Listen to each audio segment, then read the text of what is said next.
In the first segment, you used the term woke, and you said that woke is what was sort of ruining everything. And I know that you're... No, I didn't say ruining everything. I said that's why Trump could get reelected. That's why Trump could get reelected. Yeah. That woke is a word used by the black community to note that we must be aware of social injustices. But words and migrate. So why is that a bad thing? It's not a bad thing, and originally that was absolutely a great thing. Alert to injustice. Who's not for that? But words do migrate. At all concerned about the fact that the International Criminal Court just today issued a subpoena for Bibi Netanyahu? Well, that's... Bill Maher didn't just disagree with Sunny Hostin on The View. He completely took apart her argument, making a powerful point about the whole woke Hollywood narrative. His response was sharp and direct, leaving the audience in shock. What made it even more interesting is that both Maher and Hostin are generally on the same political side. But Maher has clearly had enough of the woke movement, and he wasn't shy about telling Hostin exactly that. This wasn't just a debate. It was a bold statement that's now getting people talking all over. You used the term woke, and you said that woke is what was sort of ruining everything. And I know that you're... No, I didn't say ruining everything. I said that's why Trump could get reelected. That's why Trump could... What exactly did Bill Maher say that got Hollywood's woke warriors so worked up? Let's break it down.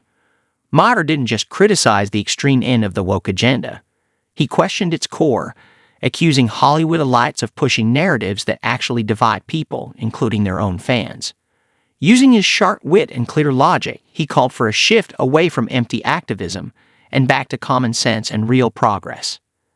This heated exchange between Maher and Sunny Hostin isn't just a one-time thing. It's a sign of a bigger divide within the left. On one side, you have those supporting woke ideas, and on the other, you have people like Maher calling for a more balanced, reasonable approach.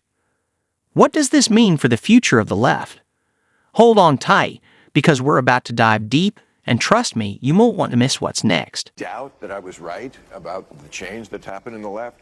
Watching people protest for a terrorist organization like Hamas?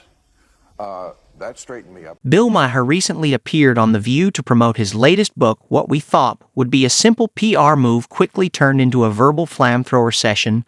Ma, typically associated with the left, shocked everyone by calling out his own side, something nobody saw coming. It was as though the woke Ma was placed right on the grill, and Ma... In the first segment, you used the term woke, and you said that woke is what was sort of ruining everything. And I know that you're... No, I didn't say ruining everything. I said that's why Trump could get reelected. That's why Trump could get reelected. Yeah. So the term woke has been, in my view, co-opted by the right and weaponized and bastardized. And so I was surprised to hear you use the term because historically, as you know, because I think you're quite brilliant, that woke is a word used by the black community to note that we must be aware of social injustices. But words and migrate. So why is that a... Hostin assumed she could paint him as a hypocrite, someone attacking a culture he supposedly belongs to, but Ma wasn't buying it. He saw right through her seb and refused to fall for it. Ma, with his characteristic sharpness, sidestepped the trap by making a simple yet powerful point: words evolve. Don't tell me that the left hasn't changed. I mean, I'm old enough to remember when it was the conservatives who hated the Jews. Yeah. Okay? That was a joke. But, Too dark. Too dark. Well, maybe it is, but it's true. I mean, you know, if I had any doubt that I was right about the change that's happened in the left, watching people protest for a terrorist organization like Hamas, that straightened me up. Woke, he explained, no longer means what it originally did. It's been hijacked by the extreme left, and Maher was calling out that twisted meaning, not the original intention. What Hostin likely thought was her ace in the hole ended up being Maher's. Just astounding to me that they can't tell the good guys from the bad guys. I mean, just morally.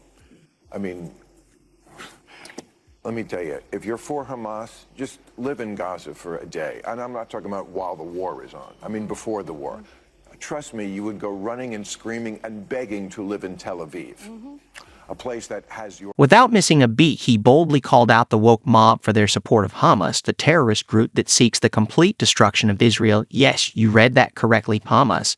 The same group infamous for promoting genocide against Israel and Jews, and yet here were the woke warriors criticizing Israel for existing, all the while supporting the group With such a twisted and dangerous ideology, Ma, no stranger to liberal views, was just as horrified as the rest of us by this madness. Have no, I mean, this is a show watched by a lot of women. Women have no rights in this place, and a lot of majority Muslim countries around the world. I mean, there is no equal rights as far as speech, dress, opportunities for education, reproductive rights, freedom from sexual violence, freedom from sexual harassment. The LGBTQ community. Yes. That too. But you throw around the term apartheid. There is a gender apartheid in a lot of the world where women are second-class citizens. But Ma didn't stop there. He launched into a blistering critique, exposing that hypocrisy of the woke crowd. He asked the panel, would you really want to live in Palestine where women's rights are severely restricted and strict laws curtail freedoms? None of the woke crew would dare, of course, especially Hostin, who championed these causes while failing to recognize the glaring contradictions in her stance. Ma didn't mince words. If they truly believed in freedom and equality, they wouldn't be celebrating the very forces that oppress women and minorities. About the innocent civilians that have been collectively punished and murdered, largely children and women. And are you at all concerned about the fact that the International Criminal Court just today issued a subpoena for BB? And just when you thought Ma couldn't possibly hit any harder, he delivered another gut punch. He pointed to the gender inequality present in many Muslim-majority countries the woke mob often supports. He suggested that if Hostin and her colleagues were truly committed to fighting for women's rights, they should take a flight to these countries and see firsthand how women are treated as second-class citizens. It was a subtle but devastating uppercut that left Hostin and the rest of the panel scrambling to recover. Ridiculous, but it's a war. Why? It's a war. Because it's a war, and they were attacked, and they're defending themselves. Now, this is a war. Do you think Hamas needs to be destroyed? Question. Yes. You do?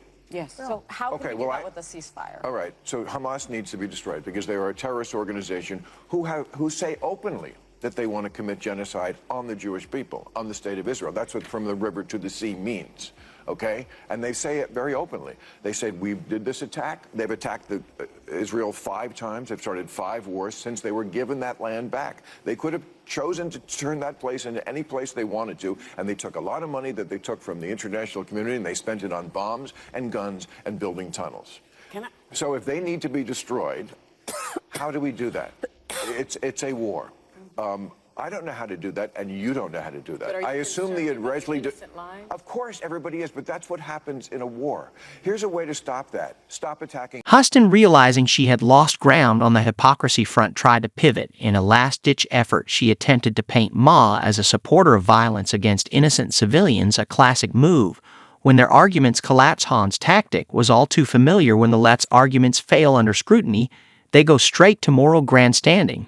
But Ma wasn't having it. He saw the move coming from a mile away and fired back with another brutal response that shattered Host's strategy into pieces. Yeah. And it's narrative over truth. You know, Yes. I mean, it's not like when I hear people talk on either side of it, I always think they're lying. They're just telling me half of it. Yeah. And I never trust them anywhere until I check out. Maher's response wasn't just clever, it was a masterclass in handling these kinds of setups. He calmly and precisely dismantled the woke playbook, turning Host's accusations into dust. The audience, who had been caught in the crossfire, couldn't help but clap. Even some of the Views panelists and a presumably left-leaning studio audience were visibly impressed with Maher's sharp critique of the woke mindset. Hostin, on the other hand, looked like a deer caught in the headlights. She sat there stunned as the room erupted in applause while she felt the heat. Nothing in its narrative over truth. Which I would mostly count myself as old school conservative. There's still some of those You've left. changed, though. Wait, what are the other two? Go ahead. Well, that's what I that's what I was trying to find out in this book. I don't think I have.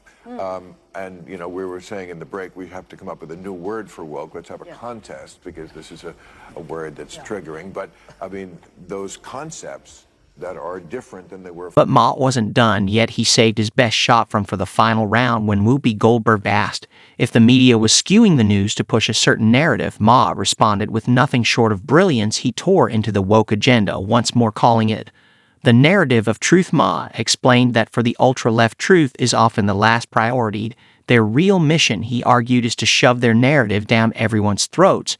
No questions asked truth gets sacrificed for convenience, and anyone who dares challenge them gets canceled. This is exactly why Maher refuses to jump on the woke bandwagon.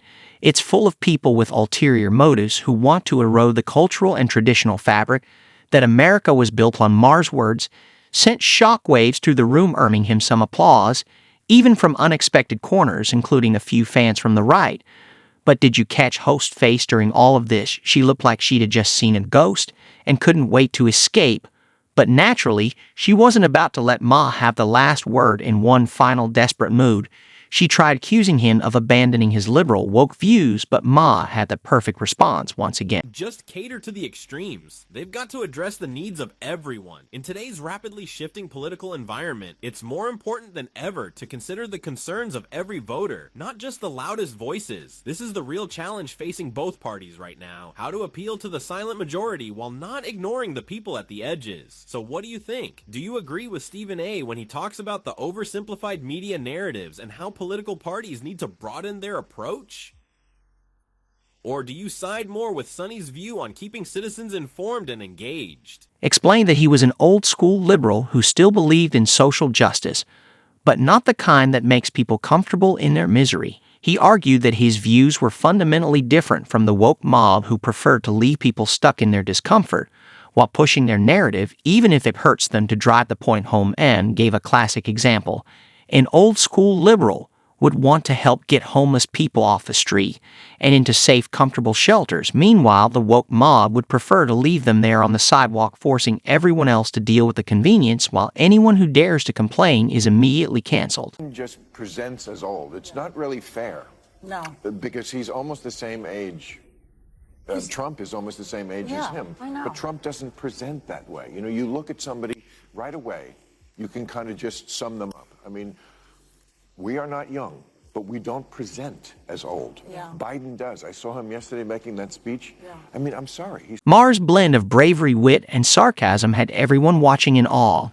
The View episode turned into a masterclass in exposing the flaws of the woke agenda. Viewers on social media were quick to praise Maher for putting the woke mob in their place with calm precision. One fan wrote, "I've never seen anyone destroy the liberal woke narrative so calmly and eloquently while leaving the View panel speechless." Others jumped in to call out the hypocrisy of the women on the show, pointing out how they complain about media bias when they already have 90% of the media on their side. Maher's appearance on The View wasn't just an interview, it was a complete masterclass in calling out woke hypocrisy from the moment Hostin tried to corner him. Maher handled it like a seasoned pro. The woke mob didn't see it coming, and judging by their collective meltdown, they're still reeling from the fallout. Interestingly, Maher hasn't limited his sharp critiques to just the woke mob. He also took aim at President Biden, questioning his age and whether it was affecting his ability to lead the United States.